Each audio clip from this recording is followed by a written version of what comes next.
Willier, a base hit, a home run, and a walk today. High fly shot deep into the alley. That's way back there, and that ball is gone. It is out of here.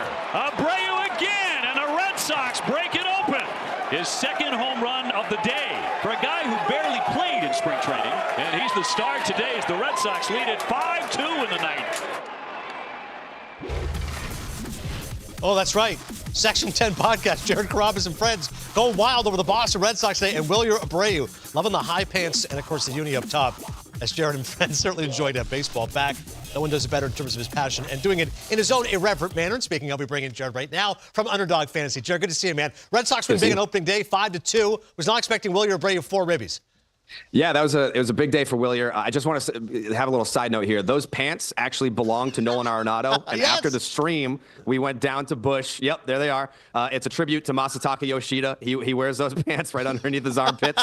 He was very sorely missed today in the Red Sox game, so that was my tribute to him with Nolan Arenado's pants. And then I got to watch Nolan hit a home run at Busch, my first time there. But for Willier Abreu, this is a guy that anytime that you tug on the heartstrings, his grandmother passed away last year. He had a dramatic home run last year, and then he just had twins, and then he hits 2 home runs today. And after the game, he said those are for my twins. So he's off to a very hot start. Even though he lost 20 pounds in spring training, he was sick and barely played in spring training. Just goes to show you how much spring training is important. I was going to say, Mookie Betts lost 20 pounds too. He's been thrown up, can't keep the weight down. But Mookie didn't have 20 pounds to lose. Maybe Willier did. Who knows? He's certainly been successful. Red Sox, a lot of people sneaky postseason pick right now, Jared. In your mind, are they the team to beat in what feels like a very tightly congested AL East?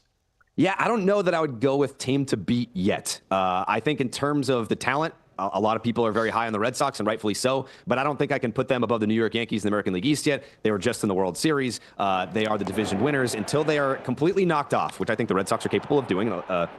A lot of people that are sitting in the room with me right now have picked the Boston Red Sox to win the American League East, myself included. But I still, even though I've picked the Red Sox to win the division, the New York Yankees are the team to beat in the division until they're eliminated. Even with the Garrett Cole, Tommy John, you still believe in this Yankees team? No Juan Soto as well? You're loving the Devil looked shaky today on opening day. I don't know that I said I believed in the Yankees. That's not something I believe in. But, I mean, they've got to be knocked off in order to take that top spot. Fair enough. That is statistically accurate. They are the defending champion of the division. Let's widen the scope, Jared, to all of baseball. Who impressed you most on opening day? I'm hoping you say Mackenzie Gore.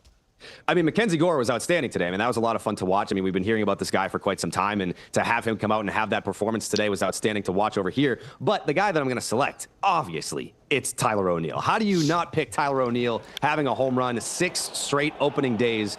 We actually got a little sneak peek of the Red Sox Netflix documentary that's coming out. Nice. I think it's April 8th. And one of the big things they highlighted in that first episode was all the players in the Red Sox knew that he had this opening day streak going, and no one talked to him. It was almost like he had a no-hitter going into opening day. No one talked to him about it. They all knew about it. So I can only imagine that his teammates with the Baltimore Orioles felt the same way today. And it's a very cool thing. 6 straight years with a home run on opening day is unprecedented. No, it's amazing to think about. Gary Carter's on that list. Yogi Berra, they did it 4. Hundley as well. For O'Neill to do 6, amazing as the Orioles really took it to the Jays. What's your bold prediction for 2025? So we were down at spring training a few weeks ago. We got the chance to talk to the law dog, Lawrence Butler. Nice. And he was talking about this, I can't say the O word, just the A's. They're just the A's. He was talking about his teammates with the A's. Got me really inspired. My podcast co-host on Baseball is Dead, Dallas Braden, is the broadcaster, former pitcher for the Oakland. I can say Oakland here. He was pitching for the Oakland A's. I feel like I've been brainwashed into selecting the A's as one of the teams that's going to be in the dance. I've got the A's making the playoffs this year. I know that's a little crazy. A lot of people are saying maybe you did get brainwashed by Dallas Braden. I truly believe it. I truly believe it. The A's are going to be dancing in October. Having worked at Dallas Braden at ESPN, I also got brainwashed by him. I used to love when he'd send highlights. That's a Connie Chung slider. Late breaking news. Where were you on September 4th, 2006 when this happened? Oh, yes! Carlos the pride of Pena! Northeastern. That's the pride of Northeastern right there. Yes, sir. That's a 5-year school, brother. They don't want to talk about it. I mean, I was probably watching in my mom's basement, having a blast watching Carlos do his thing. The placata, as he likes to say. You know, they say that ball went around 500 feet. You know who says that? Who says that? My dad, and it keeps on growing every single year. I agree. 520, 540. Yeah. People are still talking about it to this day. Shout out to Northeastern. Yes, sir. Jared, this is good fun, man. We'll talk to you again soon. Thank you. I'll be here. Let me know. Buster Olney's tweet. The Blue Jays have made another offer in their negotiations with Vladimir Guerrero. Per sources, a gap still remains between the two sides. Okay, this just gets fascinating right now. See why? So, again, there's so much to be believed as far as alleged numbers, et cetera, but we believe to be The Jays are offering somewhere in the neighborhood of $450 million. It's believed to be Vlad's camp wants $500 million. Mark Shapiro came out last week. Jays president said, we're going to get this done. That's the most confident he's been, outspoken. There's a player side of it that, well, maybe Vlad doesn't want to talk during the season. He wants to wait till after the year now because his deadline's been self-imposed. What do you make of all this? I mean, what I make of it, if your GM says confidently that we're going to make this happen, you would assume that we're somewhat close. If you were so far away you're just not even talking anymore. Correct. You're not negotiating anymore. So for the negotiations to carry over potentially into the season, you would assume that they were close enough to feel like it's still worth continuing to have the conversation. As a player, yes, you want to set a deadline, and every player always says that I have a deadline where I'm not talking anymore. But teams can always change the deadline if you come with the number. Correct. We're good to go. Any job. I mean, if we're here and we're saying, hey, we're sitting out if they come with your number and you're showing up to work. That's just the way the game works. So hopefully they can get something done. I truly want to see this happen because I believe that every team needs to have a superstar. I think every market needs to have a superstar player that the fans are coming to watch, that is the face of the team, that represents the organization.